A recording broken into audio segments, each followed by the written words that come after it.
Welcome to Strengthen the Numbers. My name is Wei Chen Yong, a global finance leader that champions environmental sustainability and gender equality.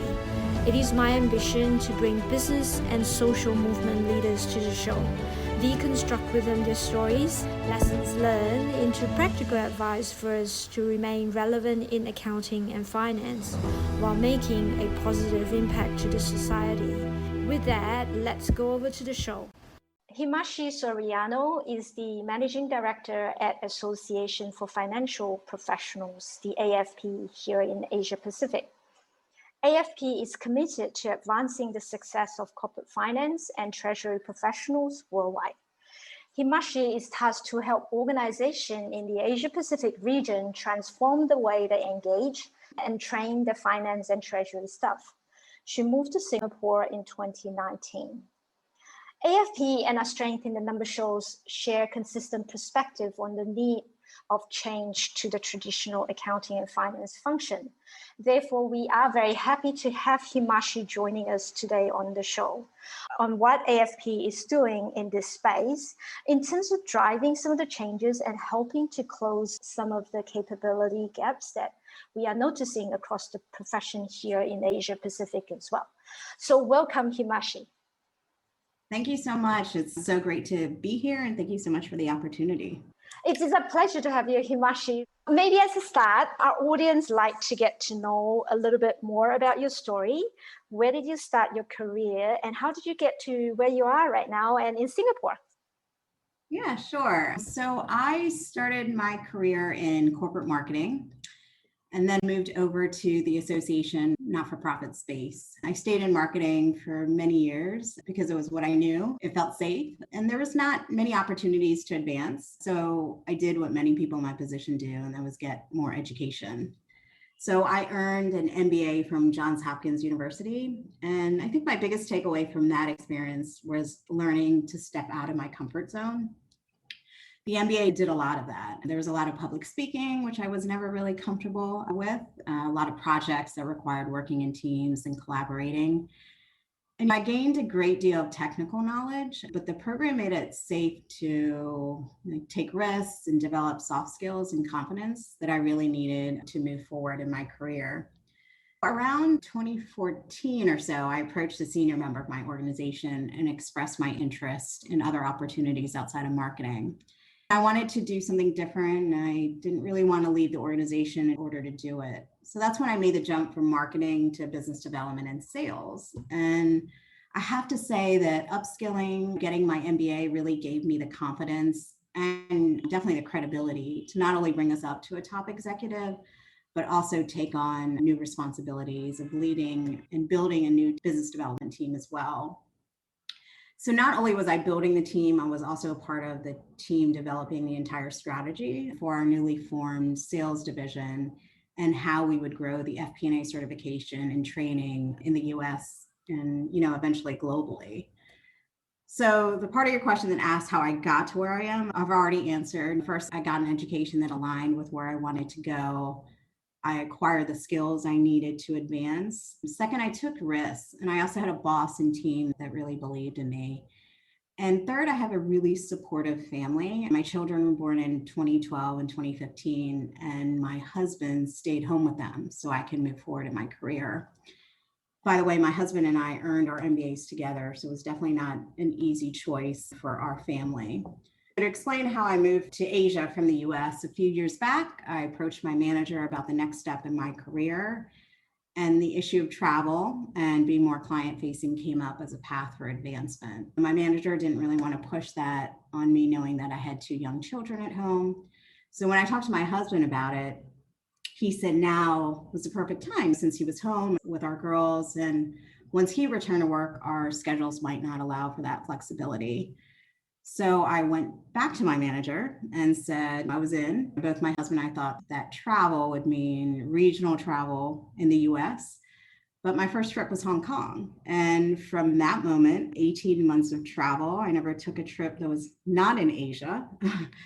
So not soon after I returned from the initial Hong Kong trip that the idea of opening an office in Asia came up, and I stepped forward to do it. And so here we are. AFP opened our APAC office in Singapore in 2019, and I have not looked back. So that is my story. Wow, a fascinating story.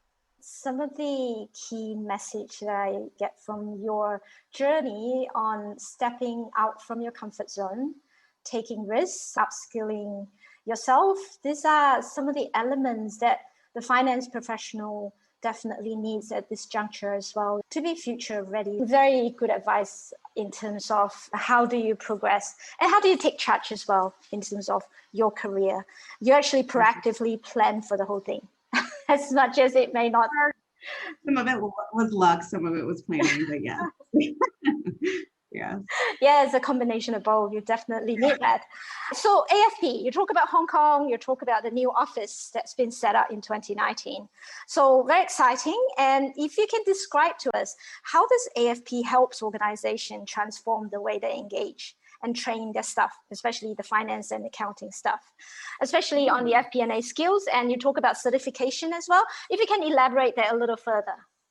Yeah, absolutely. FP&A is a big part of the future of finance. AFP has been sounding this alarm since we developed the FP&A certification in 2014 called the Certified Corporate FP&A Professional, a FPAC.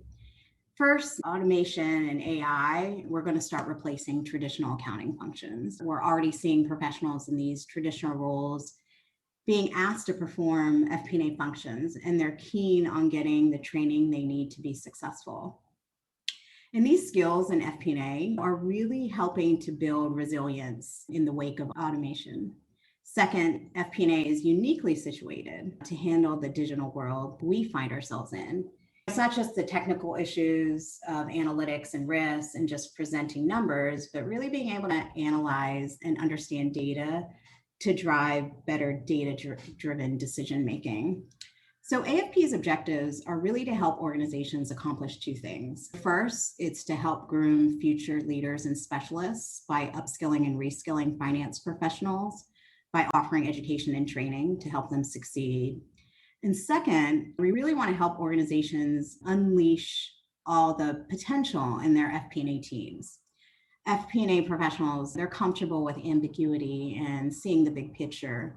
And this really leads to having critical roles in business partnering.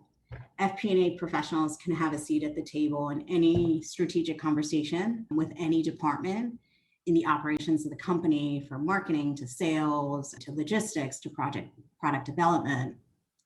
So it's really a function that joins the best in data and AI with human ingenuity, experience, and intuition. Okay, so what you described definitely sounds like it is very much in demand in Asia Pac for the profession. So at where you are, with your interaction with the profession, what are some of the key capabilities gaps that you have seen to get to what you were talking about earlier, to be a profession that combines data analytics with the human intuition and ingenuity in terms of having a seat on the table and driving the decision-making process? Yeah, that's a great question. We have seen reports and surveys from global entities like the World Economic Forum, reports very specific to Singapore recently done by NTUC Learning Hub, and we've done our own surveys and research. And all of these reports the same conclusion. The biggest gap is the digital finance skills. That can include data analysis, data visualization, forecasting, visual storytelling. These skills have really been top of mind for CFOs for a long time. So AFP does a benchmarking survey every year. And our benchmarking reports show that for the past 10 years, FP&A professionals spent about the same percentage of their time preparing and gathering data. And it's about 75%. That leaves a small percentage of time for the real value-added activities. We know the amount of data out there to sift through has grown exponentially. And the data that companies have access to will continue to grow, and the speed of analysis that is demanded by organizations will set expectations on finance to really be faster and better. What does this mean? It requires new tools to automate to help support that insight-driven finance. The digital age, it's here. The future is here and there's no going back. So the big question is, do organizations know what to do with all this data? It's one thing to have the data, but where do you begin? How do you leverage it? What data is critical to make decisions? How can this help other areas of the business? Essentially, you have to know the right questions to ask, where to find the answers, and understand the nuances as well, because as we know, not everything is black or white. So leveraging data can be a real significant advantage for organizations. And being a data-driven organization can help better understand not only opportunities, but where are its blind spots so they can eventually target the path forward and the right path forward. Thank you for sharing that benchmarking studies as well. So from those, in terms of the gap that you're seeing in the profession, is it safe to say that digitalization would be one of the key gap that AFP is seeing, not just in Asia, but across the world as well? Absolutely. Yeah, absolutely. We talk to leaders all over the world and we hear the same thing. My team can analyze data, but what they can't do is interpret that data and draw insights from that data to help with better decision making. So it's really, you have the power of data, but are you using it to your best of your ability? So how do you see AFP then steps in to support the profession in terms of closing this digital finance capabilities or this insight-driven finance, which I really like the way you put it? How do you derive the insights out from data? Business cultures around the world see, because I think it comes down to professional development, and business cultures around the world see one part of it as professional development. And professional development is really a key component to this transformation. Education, it's a continuous journey, and finance leaders should really cultivate the environment where that's expected. One way to do that is providing a finance training program for their team. When we think of work, there are functional portions that must get done, but it also includes opportunities to explore new ways of doing business. And that is really the importance of keeping your team's skills up to date, challenged, and really engaged. And when it comes to uncertainty and unprecedented times, like we just have experience or continue to experience with the pandemic. And other ways are finance leaders could create an environment for growth. Good leaders ask a lot of questions to their teams, creating the expectation that questions are encouraged. One example of this could be projects that are in smaller scale also make for good educational opportunities, as experience is the best teacher, right? So the process of discovery, the effort required to implement, and the education of using the new system or process can really move a team forward. The learning really happens in the search for answers and finding the expertise. And this can be even more valuable if that requires reaching out to experts from other teams, which helps with developing relationships, building trust, and eventually becoming that trusted business partner. FP&A professionals need to be creative, curious, and motivated to take it upon themselves to learn and develop, like earning the AFP FP&A certification, as I mentioned. This certification really signifies a benchmark of competency within the profession. And it is the only certification in the marketplace that really helps to build skill sets specifically to FP&A. So at the end of the day, when organizations encourage their teams to upskill and more importantly, make upskill part of advancement, they open the door to more innovation, collaboration. They give their teams more purpose and get far more productivity than they would by just giving them orders to execute. All important factors in the transformation journey. Okay, definitely very good and practical advice that you've given, Himashi. Thank you so much for that, from professional development, from how do you put together that culture or nurture that culture of growth, creativity, motivating the employees, and that continual learning and education, especially through the certification program of AFP as well. That would be a structured program to support the profession in terms of future ready. Absolutely. All right. Now, from a business value creation perspective, how do you see a successful accounting and finance transformation can better support business stakeholders, from customers to partners? You spoke a little earlier about some of the CFO and finance leader that you spoke with in the profession. So from that value creation perspective, how does it actually play a part? I talked about it earlier, how FP&A professionals are critical business partners. When I was in marketing, business partnering was critical. We were part of product development, operations, understanding every aspect to the product and who and what it touched in the organization. We also had to understand the entire customer experience from creation and targeting to conversion. FP&A professionals can do the same thing and much more. Their specialized skill set of understanding the data from multiple points of view adds so much value. And they can help any department ask the right questions and see the issues that only understanding data could allow. They can foresee challenges as well as opportunities and mitigate risk and help find and create competitive advantages. So the biggest value add is really being able to see how it all fits throughout the entire organization. And it helps to break down the silos and get everyone rowing in the same direction. I don't think there's anything better for a business than being able to get everyone on the same page. And that's what that we feel FP&A teams can do for their organizations. To be the person that can connect the dot and bring the entire organization together. Yes, that's indeed powerful. I like the customer experience. I think your marketing background, definitely something the traditional accountant need, that customer perspective. Everybody is customers. And just to add to that, like long are the days where kind of finance is working in their silos. They're working across different departments, different business units. So that importance of being an effective business partner is critical in their success. Yeah, absolutely. And thank you so much for all this very practical advice and also sharing with our audience about what AFP can potentially offer and help them in terms of reskill and upskill, so to be future ready. I wanted to switch gear to something lighter for our audience to get to know you a little more. So maybe let's first start with a book. If you could recommend one book to our listeners, what would that book be and why? Let's see. One book that helped me grow professionally is called What Got You Here Won't Get You There by Marshall Goldsmith.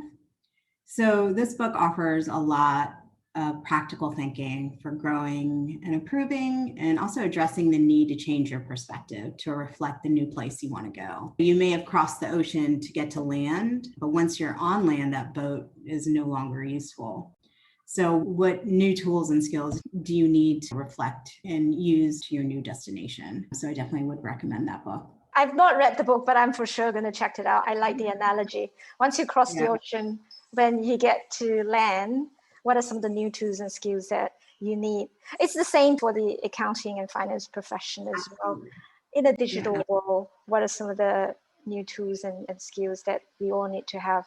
On every aspect of your life. So yeah, it's a very practical book. Yeah. All right. Now, when you think about the word successful, who is the first person that comes to your mind and why is that considered successful? There are probably two people that immediately come to mind. My first, so personally, it would be my father. He was born in a small rice farming village in Sri Lanka. He worked hard and earned everything he had.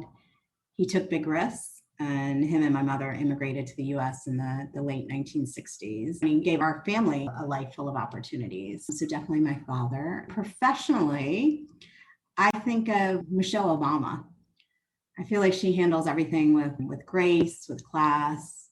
And I really love that she's just like tough as nails. Thank you for that, Michelle Obama. I definitely agree. And from what you described of your father, I think you definitely has taken some of the attributes from your dad in terms of taking risks and be adventurous as well in terms of getting to where you are right now as the MD for AFP for Asia. Again, very excited to have you here in Asia and Singapore as well. Now, I am very sure that our audience, a lot of them will love to continue to have a conversation with you and also to understand and learn more about AFP. So beyond this show, what is the best way for them to continue to have that conversation with you? So you can connect with me on LinkedIn. I'm pretty active on LinkedIn. Also, feel free to email me. I can share my email address. It's hksoriano, HKSORIANO at afponline.org, and I look forward to connecting with you and really helping finance professionals here in Asia Pacific reach their goals and be successful. Thank you, Himashi, so much for joining us today. I'm sure we'll continue the conversation beyond the show. So all the very best in Singapore and Asia, and take care. Thank you so much. Thanks again for the opportunity. Thank you. So there you have it. Hope you enjoyed the show today. If you'd like to know more of our guest mentor today, their bio and resources, you can find all that at sitnshow.com. You will also get access to early show, blog, also for subscription to our newsletter for activities and resources that are going to help you continue to build your strength and capabilities along the journey of finance and accounting. And just before you go, we really appreciate your feedback and suggestion. Or if there's a guest mentor that you'd like to hear on the show, drop me a message on LinkedIn. I will love to connect and hear from you. Let us keep building our strength in the numbers while growing a finance community that contributes positively to the society.